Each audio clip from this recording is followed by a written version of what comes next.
नमस्कार, अजय चतुर्वेदी। वोट चोरी का मुद्दा देश में सबसे बड़ा मुद्दा है। भले ही सुप्रीम कोर्ट कोई आदेश दे, वो भी एक महत्वपूर्ण मसला है कि आप कुत्तों को, आवारा कुत्तों को पकड़ें और शेल्टर होम में ले जाएं। लेकिन उससे बड़ा मुद्दा कल जो दिल्ली में हुआ, मुझे याद नहीं कि पिछले 78 साल में आज़ादी के बाद से इस तरह 300 सांसदों का समूह सड़क पर उतर आए और कुछ नहीं, महज चंद ज्ञापन के लिए। एक ज्ञापन देना था चुनाव आयोग को, लेकिन वो सरकार को सुहाया नहीं। पुलिस लगा दी गई, पूरी की पूरी पुलिस फोर्स लगा दी गई, जगह जगह बैरिकेडिंग कर दी गई। उसके बावजूद इंडिया गठबंधन की ओर से राहुल गांधी, अखिलेश यादव, प्रियंका गांधी, आलम यह था कि कल जिस तरह का माहौल था दिल्ली में, उसमें दो महिलाएं, उनकी हालत बिगड़ गई। एक को किसी तरह से राहुल गांधी ने संभाला और उधर 2 बजे के करीब में इन लोगों को संसद थाना से छोड़ा गया था। उसके बाद ये संसद आए तो संसद की कार्यवाही में क्या हो रहा है? एक पार्टी, सत्ताधारी पार्टी का अध्यक्ष राज्यसभा में लगा, फिर दूसरी बार, चंद दिन हुए होंगे, सभापति, उपसभापति, पीठासीन अधिकारी की जगह वो खड़े होकर के खुद ही व्यवस्था देने लगे कि क्या ऑर्डर, क्या लिखा जाएगा, क्या रिकॉर्ड में जाएगा, क्या नहीं जाएगा। यानी कि पूरा का पूरा सिस्टम इस देश को, न सुप्रीम कोर्ट की जरूरत है, इस देश को चुनाव आयोग की कोई जरूरत नहीं, जो पूरी तरह से एक पक्षी हो चुका है। और संसद में क्या हो रहा है, 2 हफ्ते से ज्यादा हो गए SIR पर चर्चा के लिए। क्यों नहीं चर्चा कर सकते हैं? चुनाव आयोग का मसला है, इसलिए आपकी जो चोरी है वो पकड़ी जा रही है। इसलिए आज हम इन्हीं सब मुद्दों पर चर्चा करेंगे। आप स्क्रीन पर देख रहे हैं इंडिया गठबंधन के 2 घटक दल के बड़े नेता कॉमरेड अमृत कुमार और कांग्रेस प्रवक्ता वैभव त्रिपाठी। हम आप सबका स्वागत करते हैं, अभिनंदन करते हैं। मैं ये पूछना चाहूँगा, आप लोगों से जानना चाहूँगा कि कल जो घटना हुई, क्या इसे रोका नहीं जा सकता था? सांसद चुनाव आयुक्त से मिलने जा रहे हैं, उनको मिलने दिया जाता। क्या चुनाव आयोग कार्यालय में इतना बड़ा सभागार नहीं है जहां 300 आदमी इकट्ठे हो सके? अगर नहीं है तो आसपास कुछ जरूर जगह होगी, दिल्ली जैसे जगह में, वहां भी बुला करके बैठ करके बातचीत हो सकती थी। आखिर ऐसी क्या वजह हुई कि हम 3 आदमी को ही आने देंगे, कि 30 आदमी को ही आने देंगे, 300 आदमी को नहीं आने देंगे? और जैसे लग रहा था कि कोई आतंकी घुस गए हो, उस तरह का माहौल जो दिखाई दे रहा था दिल्ली में। क्या कहना चाहेंगे? वैभव जी, आप ही से शुरू करते हैं। देखिए, लोकतांत्रिक मर्यादाओं में जो पार्टी आस्था रखती, अगर वो सत्ता में होती तो ऐसा दृश्य कदापि नहीं दिखता। आपने जो बात 78 वर्षों की, ऐसा कभी नहीं हुआ। उसके पीछे बड़ा कारण यही है कि कांग्रेस पार्टी और उसके अलायंस की सरकारें थी। कमोबेश बीच में कुछ समय के लिए अगर भारतीय जनता पार्टी की गठबंधन की भी रही, नहीं, भारतीय तो जनता पार्टी की भी सरकार बीच में आई, नहीं, जनता तो दल भी आया। उसमें कम से कम जी। उन नेताओं में इतनी मर्यादा थी, इतना समाज और नैतिकता का बोध था कि वो ये माने कि हम सत्ता में हैं तो जवाबदेही हमारी है।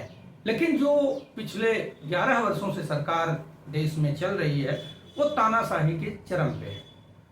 सरकार ना किसी को प्रोटेस्ट करने देगी, ना कोई सवाल पूछेगा, जो मर्जी वो करेगी।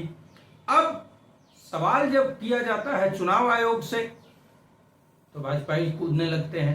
जी, सवाल किया जाता है, यही मैं पूछना चाह रहा था कि चोरी पकड़ी गई है चुनाव आयोग की।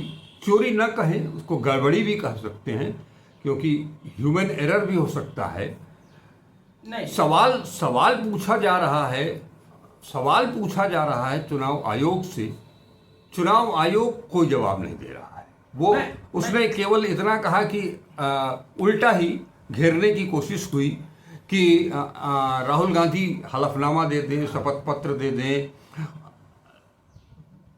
चुनाव आयोग के जो उन्होंने कहा राहुल गांधी से, सरकार को और सरकारी दल को, उनके प्रवक्ताओं को, उनके मंत्रियों को, उनके सांसदों को इसमें बीच में जवाबदेही की क्या जरूरत है? देखिए, पहले तो मैं वहीं आ रहा था कि चुनाव आयोग की गड़बड़ी पकड़ी गई है। चोरी मैं इसलिए कह रहा हूं, राहुल गांधी जी चोरी इसलिए कह रहे हैं क्योंकि चोरी की जा रही है। चुनाव आयोग डेटा नहीं देना चाहता, चुनाव आयोग जो साक्ष्य दिए गए हैं उस पर बात नहीं करना चाहता, चुनाव आयोग अपने नियम बदल रहा है कि किस तरीके से डेटा को छिपाया जाए, चुनाव आयोग सीसीटीवी फुटेज को डिलीट कर रहा है। दैट मीन चुनाव आयोग कुछ तो छिपा रहा है। ये सामान्य सवाल है। जिसके पास कुछ छिपाने को नहीं होगा वो अपनी चीजों को छिपाएगा क्यों और चीजों को नकारेगा क्यों, ये सवाल है। और जो बात आपने कही कि चुनाव आयोग ने उल्टी बात, ये तो वही है ना कहावत, उल्टा चोर कोतवाल को डांटे। पकड़ी गई है चोरी आपकी, गड़बड़ी आपकी, उस पे आपको जवाब देना है। चुनाव आयोग कोई न्यायाधिकारी नहीं है, उनके पास न्याय का अधिकार नहीं है, उनके पास लोगों की जवाबदेही है। 140 करोड़ लोगों के प्रति जवाबदेह चुनाव आयोग है। और जब फर्जी वोट पकड़े जाते हैं तो चुनाव आयोग पे उनको इस पे सोचना चाहिए कि हमारी निष्पक्षता कैसे बनी रहे। अगर उसके पास छिपाने को कुछ नहीं है, अगर वो चोरी नहीं कर रहा है तो उसको तुरंत इलेक्ट्रॉनिक मशीन रीडेबल डेटा विपक्षी दलों को देना चाहिए, तुरंत सीसीटीवी फुटेज देना चाहिए। चुनाव आयोग क्या कहता है, 273 वर्ष लगेंगे सीसीटीवी फुटेज देखने में। ये आपका काम नहीं है। हम क्या देखेंगे, हम कैसे चेक करेंगे, वो हमारा काम है। आपका काम है कि निष्पक्षता बनी रहे, उसके लिए आप डेटा दीजिए। अरे वैभव जी, चुनाव आयोग जो कह रहा है कि 272-73 दिन लगेंगे, किस युग की बात कर रहा है? एक तरफ हमारे प्रधानमंत्री नरेंद्र मोदी पिछले 11 साल से डिजिटल इंडिया की बात कर रहे हैं, और चुनाव आयोग कह रहा है कि 270-72 साल लग जाएंगे। ये जो डाटा है, ये जो आप डाटा दे करके तो देखिए। नहीं, एग्जैक्टली डिजिटल वर्ल्ड में अजय जी कौन उसी पे आ रहा था। सीसीटीवी फुटेज के लिए उनका लॉजिक था। अगर वाकई चुनाव आयोग इस बात के लिए चिंतित है कि 273 वर्ष लगेंगे तो उसको ये चिंता छोड़ देनी चाहिए और सीसीटीवी फुटेज दे देनी चाहिए, जैसे मर्जी वो ऐसे दिखें। और अगर समय को बचाना चाहता है चुनाव आयोग तो उसको जो उसने पेपर का नॉन मशीन रीडेबल डाटा दिया, वोटर लिस्ट दिया, जिसको 7.5 फीट ऊंचाई तक एक से एक मिलाने में 40 लोगों को 6 महीने लग गए, तो चुनाव आयोग तो इस बात के लिए अगर चिंतित है कि समय बचाना है तो मशीन रीडेबल सॉफ्ट कॉपी का डेटा दे देना था उसको। उससे तुरंत दूध का दूध पानी का पानी हो जाता है। और सवाल यहां विपक्ष पे नहीं है, सवाल यहां चुनाव आयोग की निष्पक्षता पर है, कार्यशैली पर है। सवाल यहां यह है कि प्रमाण के साथ राहुल गांधी जी ने आपकी चोरी सबके सामने रख दी है। अब आप निष्पक्षता साबित करिए, आप अपनी ईमानदारी साबित करिए, और वो साबित करने के लिए चुनाव आयोग को सब डेटा सार्वजनिक करना चाहिए। चुनाव आयोग अपनी सारी वेबसाइटें बंद कर रहा है जिससे आम जनता उसको चेक न कर पाए। चुनाव आयोग जिस तरीके से नियम बदल के सीसीटीवी फुटेज 2 दिन में डिलीट करेगा, चुनाव आयोग सुप्रीम कोर्ट के उस डायरेक्शन को कि सेकंड फाइटर, थर्ड फाइटर जो लोग चुनाव में लड़ रहे हैं वो अगर चाहें तो खर्चा देकर रिकाउंटिंग करा सकते हैं, उसको वो नहीं कर रहा है। यह अवहेलना है। चुनाव आयोग को अगर निष्पक्षता साबित करनी है तो सब कुछ सामने रखना चाहिए। अब एक बात और करके मैं कंप्लीट करूंगा। बात तब की है जब मायावती जी की उत्तर प्रदेश में सरकार थी। एसवाई कुरैशी मुख्य चुनाव आयुक्त थे और ये भारतीय जनता पार्टी के लोगों ने आपत्ति दर्ज कराई कि चौराहे चौराहे जो हाथी की मूर्तियां लगाई हैं वो बसपा के लिए वोट मांग रही हैं। क्या उस टाइम एफिडेविट मांगा एसवाई कुरैशी ने, मुख्य चुनाव आयुक्त ने, चुनाव आयोग ने? नहीं, क्योंकि उस टाइम ऐसे चुनाव आयुक्त थे, ऐसा चुनाव आयोग था जिसका यह मानना था कि चुनाव आयोग को सभी की जो ग्रीवेंसेस हैं उसको डील करने की जरूरत है, सबको निष्पक्षता दिखनी चाहिए, ऐसा होना चाहिए चुनाव आयोग। और उन्होंने टाट पट्टी से सारी मूर्तियों को ढकवाया। बेसिकली अगर आज ऐसा चुनाव आयोग होता तो वो सारा डेटा सार्वजनिक होता, और जो सत्ताधारी दल के साथ मिली भगत करके ये जो फर्जी वोटर लिस्ट बनाई गई है, मृतकों को वोटर लिस्ट में डाल दिया गया है, एक आदमी को कई जगह डाल दिया है, एक मकान में 100 लोगों को भर दिया है, ऐसे लोगों का पर्दाफाश होगा। और ये जो सरकार बनी है, वोट चोरी से नरेंद्र मोदी चुनाव जीते हैं, वोट चोरी से ये सरकार बनी है, ये चुनाव तत्काल रद्द होना चाहिए। अमृत कुमार जी, आपसे मैं पूछना चाहूँगा कि कल एक पक्ष वो जब राहुल गांधी ने सारी चीज़ों को जो चोरी है उसको एक्सपोज किया, ये मामला उससे अलग हटे तो जो एसआईआर का मामला है सुप्रीम कोर्ट में चल रहा है, आज और कल महत्वपूर्ण सुनवाई है। इसके पहले एडीआर ने उनसे एक आवेदन किया, याचिका प्रार्थना पत्र देकर के कि जो 65 लाख वोटर्स को बाहर किया गया है उनकी सूची दे दी जाए ताकि हम लोग भी देख, सभी राजनीतिक दलों को वो भी पता कर सके। उसने कह दिया हलफनामा दे करके कि हम इसके लिए बाध्य नहीं हैं। अब इस मसले में कल जो कुछ भी हुआ वो सबके संज्ञान में है। क्या सुप्रीम कोर्ट या इस चुनाव आयोग के जो हलफनामा दिया है उस पर क्या कुछ हो सकता है, क्या रुख हो सकता है, क्या निर्णय हो सकता है? देखिए, चुनाव सुप्रीम कोर्ट का क्या रुख हो सकता है यह तो पता चलता है जिस तरह से वो मुकदमे को देख रहा है, वो इस रूटीन में देख रहा है।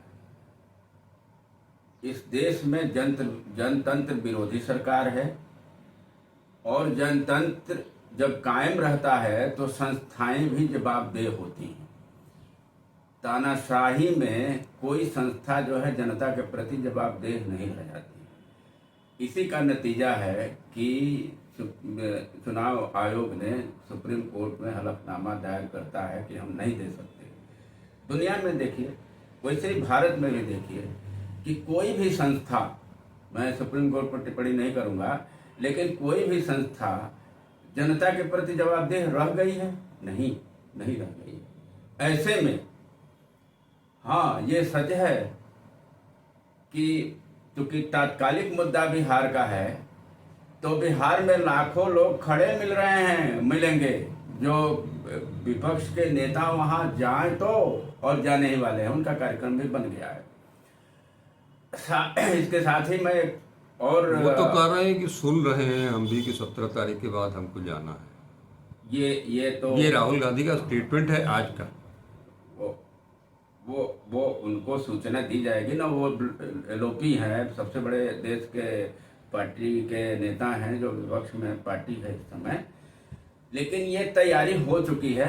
ठीक कोई बड़ी बड़ी जो है राजनीतिक घटना ना घट जाए, क्योंकि कुछ भी घट सकता है जी, ना, यहाँ सामाजिक घटना ना घट जाए तो वो कार्यक्रम रद्द नहीं होने वाला है। हाँ वो होगा। इस बीच इंडिया गठबंधन तो जो करेगा करेगा ही, उसमें हम शामिल हैं। इसके अलावा सीपीएम ने इकलौता जो है कार्यक्रम लिया हुआ है पूरे देश में कि हम अपने प्रिय नेता कॉमरेड सीताराम येचुरी के जन्मदिन आज है, और आज से लेके उनके निधन तक 12 सितंबर तक हम ये पूरा जो है कैंपेन चलाएंगे, और हम इस जनतंत्र विरोधी सरकार का पर्दाफाश करेंगे। इस बीच में ज्वाइंट कार्यक्रम भी लगेंगे, जहां लगना होगा उसमें वो शामिल हो जाएगा। वो जो है हमारा कैंपेन भी शामिल रहेगा। हम सांप्रदायिकता के विरोध में आ रहे हैं मैदान में, हम जो है SIR के विरोध में मैदान में आ रहे हैं, हम महंगाई के विरोध में आ रहे हैं, हम बेरोजगारी के विरोध में आ रहे हैं, लेकिन सबसे ज्वलंत मुद्दा SIR इस समय। और जब यह चुनाव आयोग को ये जो है बेशरम भी हो जाती हैं, जैसे तानाशाह बेशरम होता है, उसको कुछ भी कहते रहिए, चोर कहिए चाहे साव कहिए, उससे कोई लेना देना नहीं, वो अपनी बातों से वो करेगा। और एक चीज और क्लियर होके आ रही है बात कि बनारस में हमारे संसद के नेता प्रधानमंत्री जी भी हार गए होते अगर यह चोरी नहीं हुई होती, यह फॉल्सिफिकेशन नहीं हुआ होता। ऐसे में इस देश की वोट की मालिक, जहां तक चुनाव आयोग की मालिक कौन है, वो जनता है, क्योंकि एक वोट जो है सबका उतना ही बराबर हक रखता है। वो नरेंद्र मोदी का वोट अलग होगा और विभव जी का वोट अलग होगा, ऐसा नहीं है, वो सबका वोट बराबर है। इसलिए जनता मालिक है, और अपने जनता को हलफनामा नहीं दोगे, जनता से हलफनामा मांगोगे, जनता के चुने हुए नेताओं से हलफनामा मांगोगे। गलती तुम करो और जो है हम नहीं, एक मिनट हाँ, मैं आपकी बात को समझ गया। आपने कहा कि यहाँ के जो सांसद हैं, अगर वोट में चोरी नहीं हुई होती तो परिणाम कुछ और आ सकता था, आने की उम्मीद, आशंका आप जता रहे हैं, ये उम्मीद आप जता रहे हैं। खाली उन्हीं का नाम क्यों ले रहे हैं? 2022 विधानसभा चुनाव भी तो आपको याद होगा, शहर दक्षिणी से एक कांटे का मुकाबला हुआ था। समाजवादी पार्टी से किशन दीक्षित चुनाव जीत चुके थे लगभग। उसके बाद फाइनल जो परिणाम आता है वो डॉक्टर नीलकंठ तिवारी बीजेपी के प्रत्याशी वो चुनाव जीतते हैं। उसका इतना हल्ला हंगामा भी होता है। इतना ही नहीं, आप बिहार की बात कर रहे हैं कि 2-2 जगह 3-3 जगह, अभी राहुल गांधी ने स्पष्ट किया कि 2-2 जगह 3-3 जगह उन लोगों का नाम आ रहा है। कोई बंगलोर में भी वोट दे रहा है, कोई बनारस में भी वोट दे रहा है, वही लखनऊ में भी वोट दे रहा है। एक मिनट, मैं आपसे जानना चाहूँगा कि आपके पास कुछ आपने डिटेल भी निकाला है, क्योंकि मैं इसलिए आपसे पूछना चाह रहा हूँ कि वैभव जी ने जो एक नाम आया था जो विशाल सिंह महिपाल सिंह जी, बेसिकली जब इस बात की राहुल गांधी जी ने खुलासा जब राहुल गांधी जी ने किया तो उसमें एक नाम आया विशाल सिंह महिपाल सिंह जी जी, उसका नाम बनारस में भी है, ऐसा कैंट विधानसभा में जी पता किया। वो 82 नंबर बूथ कहाँ है ये ढूंढना पड़ा। वो है निवेदिता शिक्षा सदन बालिका इंटर कॉलेज, क्योंकि आरएसएस के लोगों के प्रबंधन में है। उसमें 839 नंबर पर विशाल सिंह महिपाल सिंह जो कि दर्ज है, और ये व्यक्ति बेंगलुरु सेंट्रल के महादेवपुरा कुछ ऐसा महादेवपुरा वहां भी दर्ज है। जी जी जी। तो ये दोनों जगह वोटर है, ये प्रमाणित किया, हमने ढूंढा। अब अगर चुनाव आयोग वाकई निष्पक्ष है, चुनाव आयोग को साबित करना है कि वो निष्पक्ष है और जनता के प्रति जवाबदेह है। बिल्कुल है। राहुल गांधी को नहीं। हाँ। राहुल गांधी जनता के जनप्रतिनिधि हैं। हाँ। विपक्ष के 300 नेता जो सदन जो सांसद सदस्य हैं जी। वो जनता के चुने हुए प्रतिनिधि हैं। हाँ। उनकी जवाबदेही जनता के प्रति है, वो जनता को देंगे जवाब। लेकिन चुनाव आयोग की जवाबदेही भी जनता के प्रति है। वो ये साबित करे, वो बताए कि नहीं जो आरोप राहुल जी का है वो गलत है।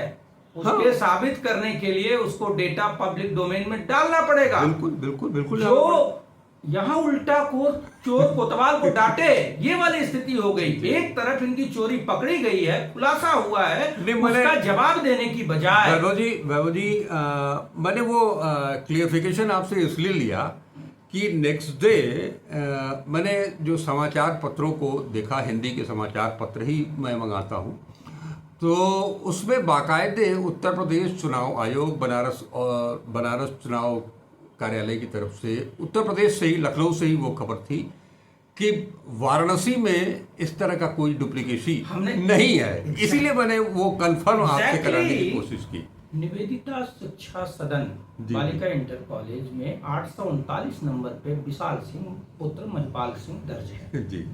सेम एपिक नंबर पे बेंगलोर में भी वो हाँ वोटर लिस्ट में है, ये प्रमाणित है। हाँ। तो अगर चुनाव आयोग, प्रदेश के मुख्य चुनाव आयुक्त अगर ये कहते हैं तो ये उनकी बात गलत साबित हुई है।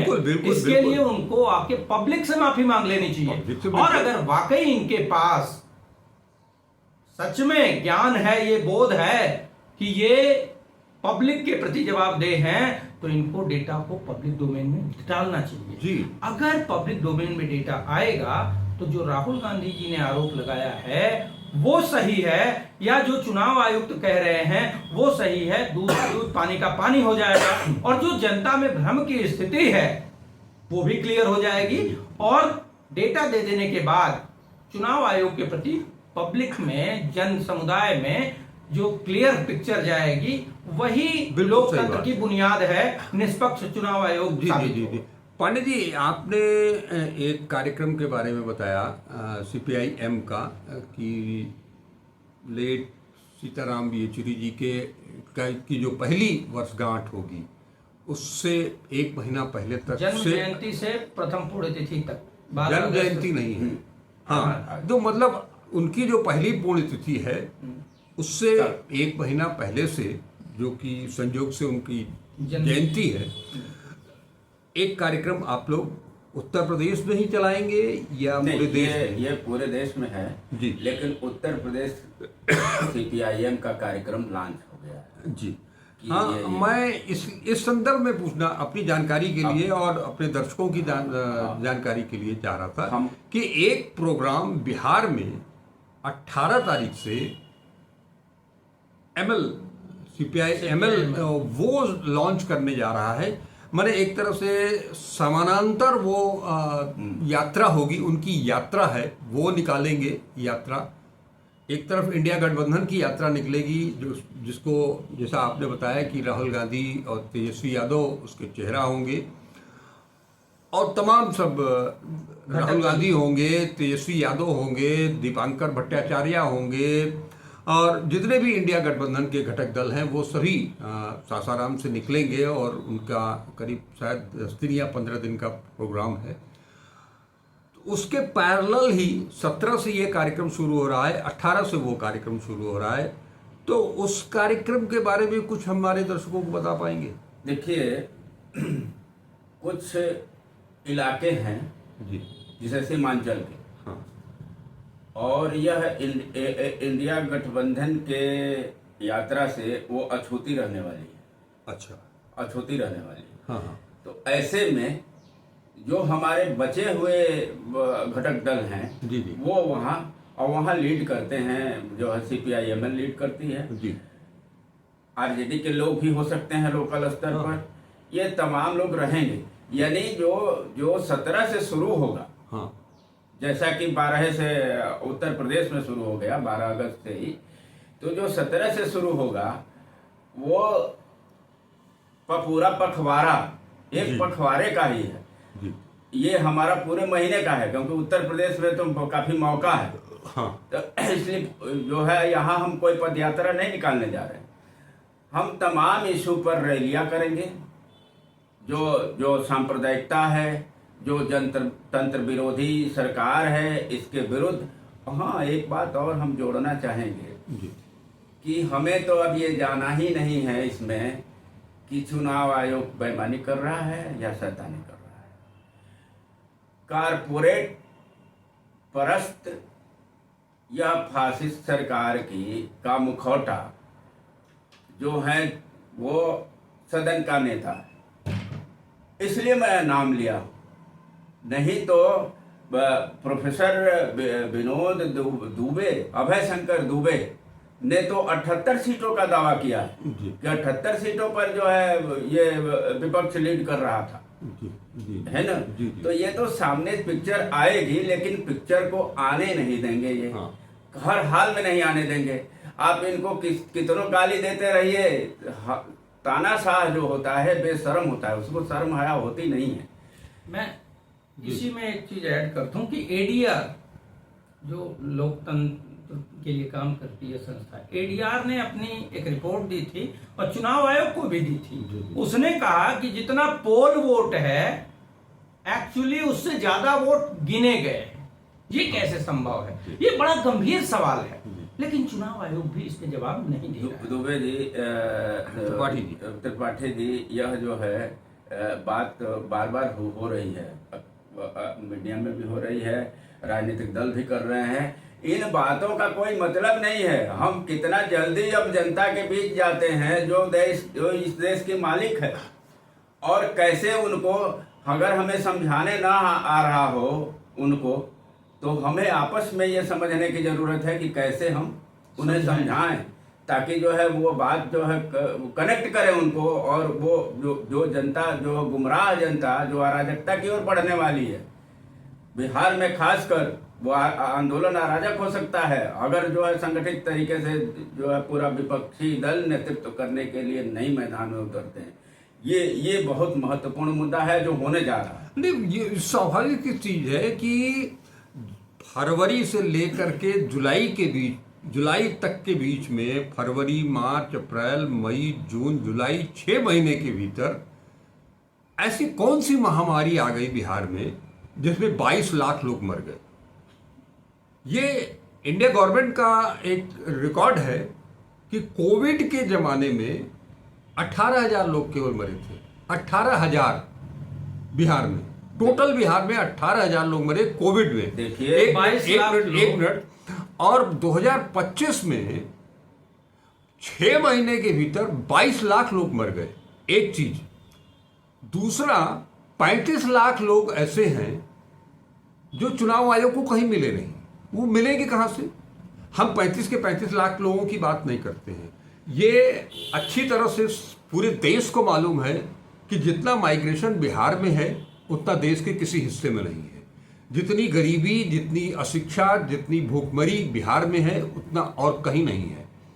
शायद देश का सबसे निचला राज्य होगा विकास के मामले में।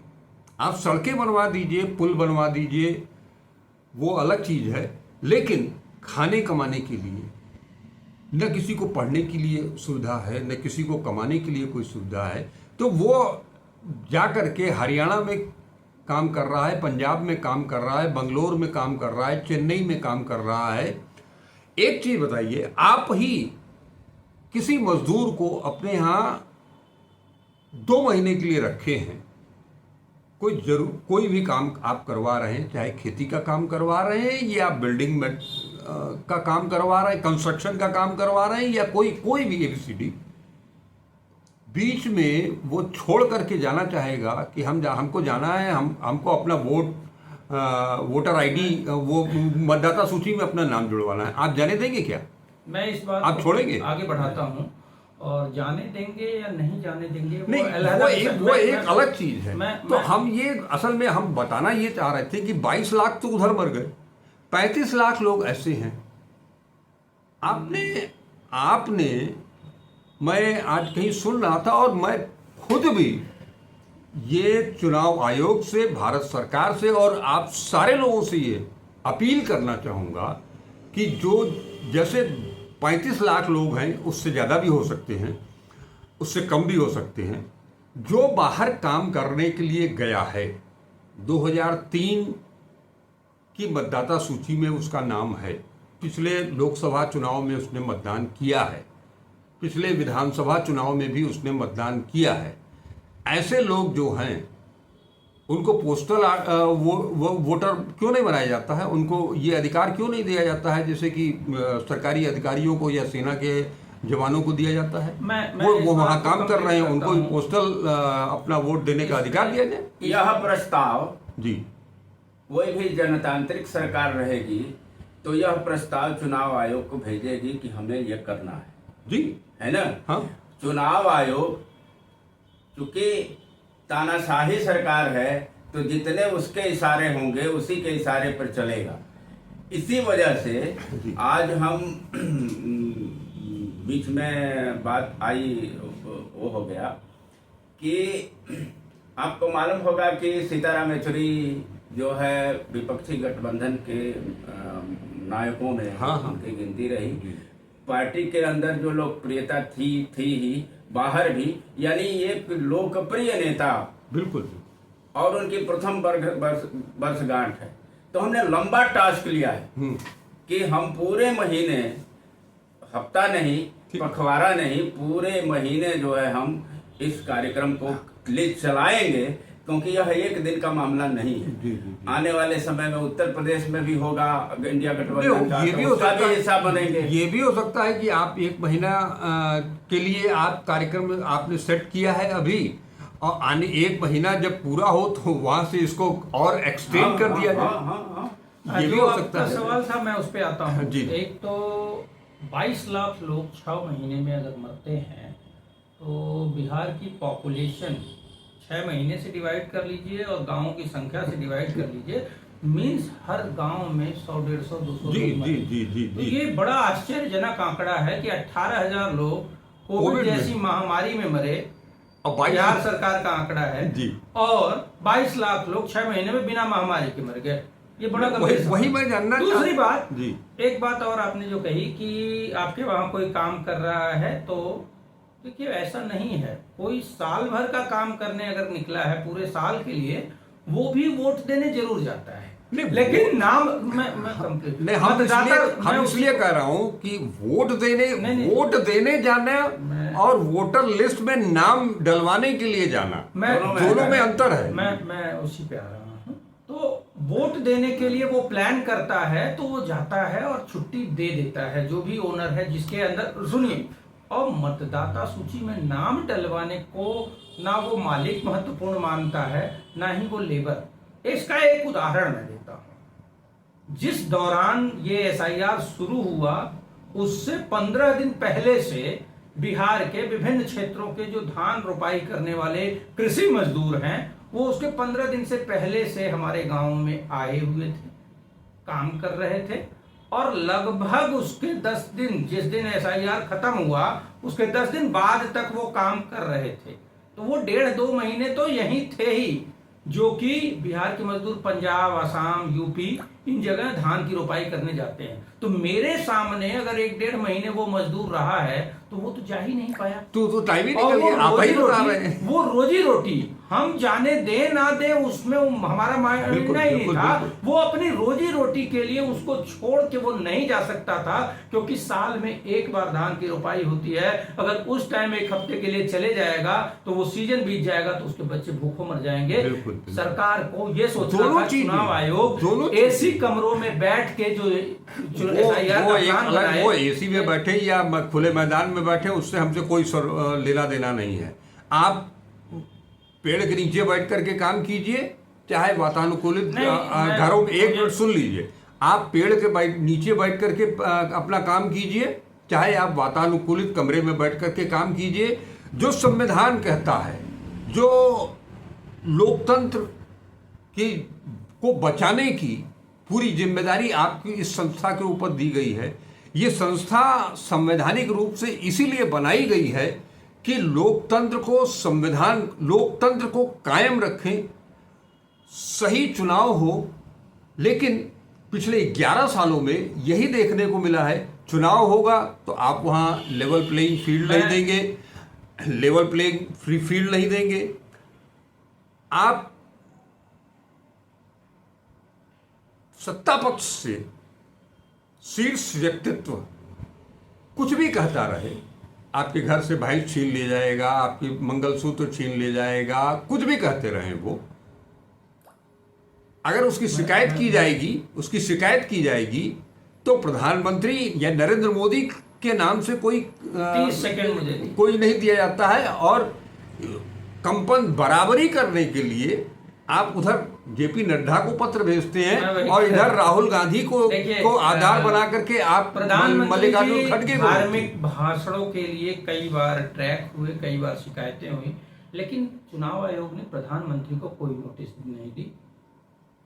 लेकिन जब राहुल गांधी जी को नोटिस दी और सवाल खड़े होने लगे तो उन्होंने उनके दल के अध्यक्ष जेपी नड्डा को नोटिस पकड़ा दी। एक बात। दूसरी बात, मैं ये कहना चाह रहा था कि लोकतंत्र कायम रहे, ये जिम्मेदारी है, और व्यावहारिक रूप से ग्रास रूट पर गरीब किसान मजदूर जो वोटर है उसकी समस्या को भी देखकर आपको अपने कार्यक्रम चलाने होंगे। अन्यथा वो मजदूर कहीं मजदूरी कर रहा होगा, आपको ज्ञान ही नहीं है कि उस महीने में वो पलायन करके कृषि मजदूरी करता है और आपका सारा कार्यक्रम पूरा हो जाएगा और वो उसमें पार्टिसिपेट नहीं कर पाएगा। जी, बहुत अच्छा। आप सब ने, आप दोनों लोगों का बहुत बहुत शुक्रिया। हम चलते चलते लास्ट में एक सवाल करूंगा और उसी के साथ इस पर चर्चा को विराम दूंगा। आखिर इस पूरे घटनाक्रम का क्या जवाब है? विपक्ष को सदन वो चलने नहीं देंगे, सदन में आपको बोलने नहीं देंगे, सड़क पर आप उतरेंगे तो आपको सड़क पर पैदल नहीं चलने देंगे, आप विरोध करेंगे तो वो आपसे उल्टा सीधा सवाल करेंगे, कोर्ट में ले जाने की कोशिश करेंगे। कोर्ट इसीलिए ले जाने की कोशिश करते हैं कि वहाँ हम अपना काम गोटी बैठा लेंगे। हलफनामा इसीलिए मांगा जा रहा है। मैं आदरणीय सम्मानित कोर्ट को लेकर के कोई इस तरह की टिप्पणी नहीं करना चाहता हूँ। मैं कोर्ट का, जिला कोर्ट हो या सुप्रीम कोर्ट हो, अपने संविधान को, अपने न्यायालय को, न्यायिक प्रक्रिया को का बहुत सम्मान करता हूँ, आदर करता हूँ। संविधान है तो देश है, लोकतंत्र है। अब जब कहीं कुछ भी नहीं होने देगा तो आप इंडिया गठबंधन के पास, विपक्ष के पास आखिरी रास्ता क्या होगा? एक ही रास्ता। अगर संविधान बचेगा तो हमारे लोकतंत्र भी बचेगा, हमारी न्यायपालिका भी बचेगी, हमारे जो है चुनाव आयोग भी बचेगा, यानी सारी संस्थाएं बचेंगी जो जनता के प्रति जवाबदेह हैं। न्यायपालिका भी कहीं न कहीं जनता के प्रति जवाबदेह हो संस्था मानी गई है इस संविधान के अंतर्गत। तो सबसे बड़ी लड़ाई जो शुरू की गई पिछले चुनाव में, वो आज केंद्र में खड़ी हो गई आके संविधान की सुरक्षा। अगर उसकी सुरक्षा नहीं होगी तो हम सुरक्षित नहीं। और जब हम सुरक्षित नहीं है, लोग, भारत के लोग, प्रियम्बल वो सुरक्षित नहीं है, तो फिर यह देश सुरक्षित नहीं है। और यह देखा गया है, इतिहास में भी देखा गया है, वर्तमान में भी देखा जा रहा है। पूरी दुनिया में जो जहाँ तानाशाही सरकार आई वहाँ सब कुछ बर्बाद किया, रौंद डाला। उसी तरह से संविधान को रौंदने की पूरी प्रक्रिया चल पड़ी है। जी, आपके प्रश्न में सड़क पे प्रोटेस्ट नहीं करने देंगे, संसद में बोलने नहीं देंगे, जबकि संसद चलाने का जिम्मा सरकार का होता है। जी, सरकार ही यहाँ संसद अवरोध कर रही है। अब हमारे पास विकल्प एकमात्र, जो संविधान जिसके लिए है, जनता के लिए, जिसके लिए, जिसके द्वारा, उस संविधान की रक्षा के लिए हमको जनता के बीच जाना ही एकमात्र विकल्प है। और इस बात को इंडिया गठबंधन आगे बढ़ा रहा है। और मैं ये उम्मीद करता हूं कि आने वाले कुछ ही महीनों में, जैसे आप बिहार की बात कर रहे हैं, 17 तारीख से शुरू हो रहा है। आदरणीय अमृत जी ने कहा कि 12 से 12 एक महीने चल रहा है। ऐसे ही सतत कांग्रेस के लिए तो ये आगामी वर्ष जो है वो आंदोलन का ही वर्ष था, पहले से घोषित वर्ष है हमारा, और आगे आंदोलन और जन जागरण ही विकल्प है और हम उसी के लिए आगे बढ़ेंगे। जी, बहुत बहुत शुक्रिया वैभव जी, बहुत बहुत शुक्रिया अमृत कुमार जी। जैसा वैभव जी ने कहा, 17 तारीख से बिहार में जो यात्रा चलेगी, वोट अधिकार यात्रा, उसके दौरान केवल भाषण नहीं होंगे, केवल लंबे लंबे पग नहीं भरे जाएंगे। जो काम राहुल गांधी ने विज्ञान भवन में किया, जो काम उन्होंने अपने आवास, सरकारी आवास पर किया, और जो काम उन्होंने कल भी होटल ताज में किया, वो प्रक्रिया पूरी यात्रा के भर जारी रहेगी।